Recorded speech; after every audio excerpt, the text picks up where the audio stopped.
என் அன்பு சகோதர சகோதரிகளை வாழ்த்துகிறேன். இன்றைய சிப்பிக்குள் முத்து சங்கீதம் 73:2. இந்த சங்கீதத்தை எழுதியது ஆசாப். ஆனாலும் என் கால்கள் தள்ளாடுதலுக்கும் என் அடிகள் சறுக்குதலுக்கும் சற்றே தப்பிற்று. எப்படி? சற்றே தப்பிற்று.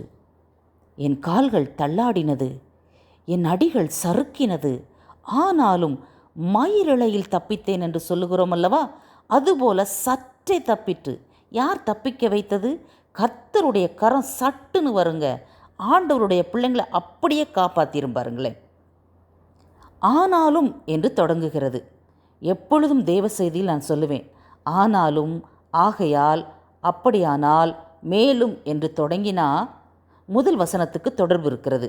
முதல் வசனம் என்ன சொல்லுகிறது? சுத்த இருதயமுள்ளவர்களாகிய இஸ்ரவேலருக்கு தேவன் நல்லவராகவே இருக்கிறார்.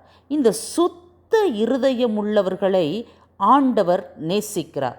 சுத்த இருதயமுள்ளவர்கள் ஆண்டவரை தரிசிப்பார்கள் என்று வேதம் சொல்லுகிறது.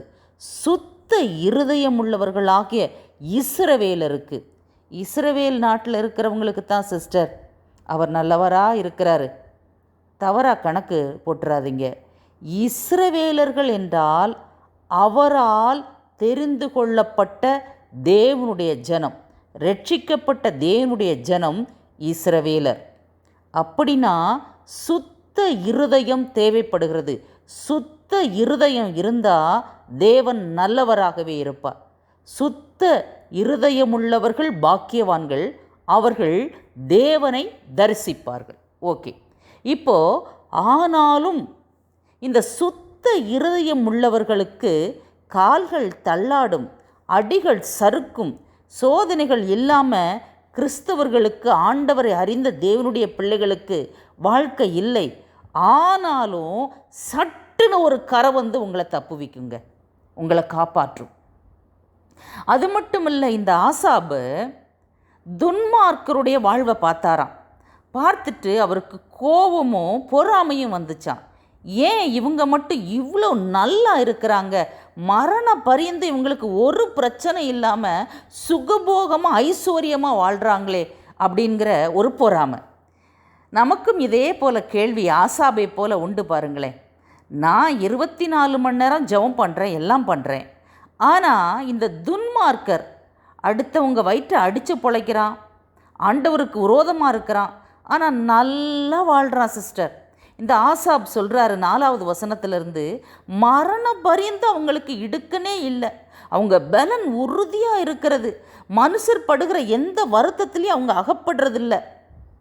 பெருமை அதனால் சரப்பணியை போல அவர்களை சுற்றி கொண்டிருக்கிறது.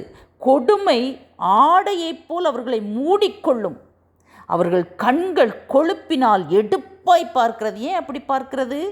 கர்வங்க, பெருமை, அகந்த, தான் நினைக்கிறதுக்கு மேலேயும் தான் இருதயம் விரும்புவதிலும் அதிகமாய் நடந்தேறுகிறதாம். அதனால் நான் எப்படி இருக்கேன் பார்த்தியா, ராஜா மாதிரி இருக்கிறேன், நீ ஏசு ஏசுன்னு சொல்கிற, ஆனால் எப்படி இருக்கிற? அகந்தையான பேச்சு, வானம் மட்டும் எட்ட பேசுவாங்களாம், அவ்வளோ வாய். இதை பார்த்து தான் புலம்புறாரு ஆசாப், இந்த துன்மார்க்கர் மட்டும் ஏன் இவ்வளவு நல்லா இருக்கிறாங்க என்று சொல்லி இந்த 73வது சங்கீதத்தில் உங்களை மாதிரி அவரும் பயங்கரமாக புலம்பிட்டு அப்புறம் சொல்கிறாரு, நான் அவங்க முடிவை பார்த்ததுக்கு அப்புறமா இப்பந்தான் உணர்ந்து கொள்ளுகிறேன், அது என் பார்வைக்கு விசனமாக இருக்கிறது. ஏன் இப்படியெல்லாம் நினச்சேன்? இது தவறு, எப்படி நினச்சிருக்கக்கூடாதே. ஏன்னா அவர்கள் முடிவை கவனித்த ஆசாப் சொல்லுகிறார், அவர்கள் முடிவு எப்படி என்று சொல்லுகிறார் 18வது வசனத்தில், சறுக்கலான இடத்துல தேவன் அவர்களை கொண்டு போய் நிறுத்துவாராம், பாழான இடங்களில் விழப்பண்ணுவாராம்.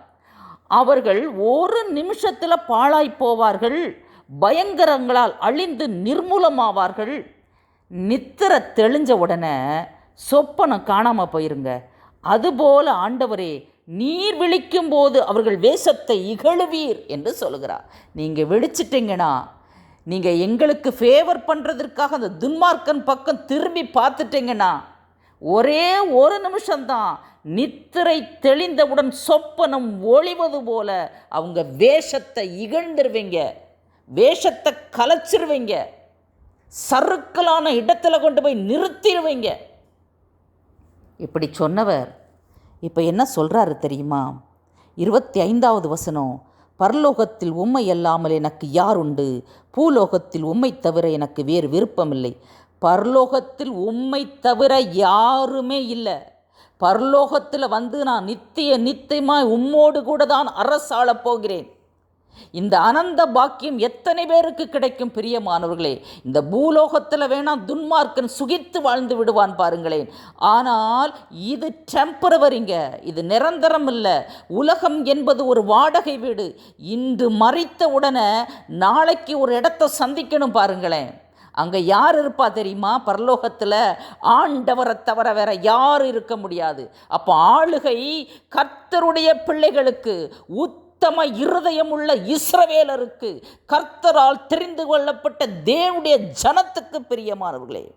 அது மட்டுமல்ல, அவர் சொல்லுகிறார், பூலோகத்தில் உம்மை தவிர எனக்கு வேறு விருப்பமில்லை. இவ்வளவு நாட்கள் பூலோகத்தில் ஆசீர்வாதம் இல்லை, ஐஸ்வர்யம் இல்லை, சுகம் இல்லை, பலம் இல்லை, இந்த துன்மார்க்கரெல்லாம் என்னை கேலி பண்ணுறாங்களே என்று சொல்லி கவலையோடு உம்மை முறுமுறுத்து கொண்டிருந்தேன். இப்பொழுது புரிகிறது, எனக்காக நிரந்தரமாக ஒரு இடம் காத்திருக்கிறது பரலோகம். அதில் உம்மை தவிர வேற யாரும் இல்லை. நீங்கள்லாம் கர்த்தருடைய ஜனங்கள் என்று சொன்னேன். அப்படின்னா நீங்கள் யாருன்னா அவருடைய பிள்ளைங்க. அவருடைய பிள்ளைங்க அவர் பக்கத்திலே உட்கார்ந்து அரசாளுகிற அந்தஸ்து இருக்கு பாருங்களேன். இதை விட என்ன இப்பொழுது ரியலைஸ் பண்ணி சொல்கிறார் அவர், பூலோகத்தில் உம்மை தவிர எனக்கு வேறு விருப்பம் இல்லை என்று சொல்லுகிறார். ஒரு சிறிய கதையோடு முடிக்க விரும்புகிறேன். 2 அணில் குட்டிகள் மரத்து கிளையில் உட்கார்ந்து விளையாடி கொண்டிருந்தது. ஒன்று விசுவாசி, நல்ல வாக்குத்தத்தங்களை நம்பும் விசுவாசி. இன்னொன்று வாக்குத்தத்தங்களை கேட்டும் கேட்காதது போல அந்த வாக்குத்தத்தங்களை குறை கூறும் விசுவாசி. 2 ஃப்ரெண்ட்ஸும் மரத்து கிளையில் விளையாடி கொண்டிருந்தாங்க. சட்டுன்னு இந்த விசுவாசி அணில் குட்டி கீழே பொத்துன்னு விழுந்துருச்சு. விழுந்த உடனே சொல்லிச்சு, என் கால்கள் தள்ளாடுதலுக்கும் என் அடிகள் சறுக்குதலுக்கும் சற்றே தப்பிற்று என்று சொல்லிச்சு.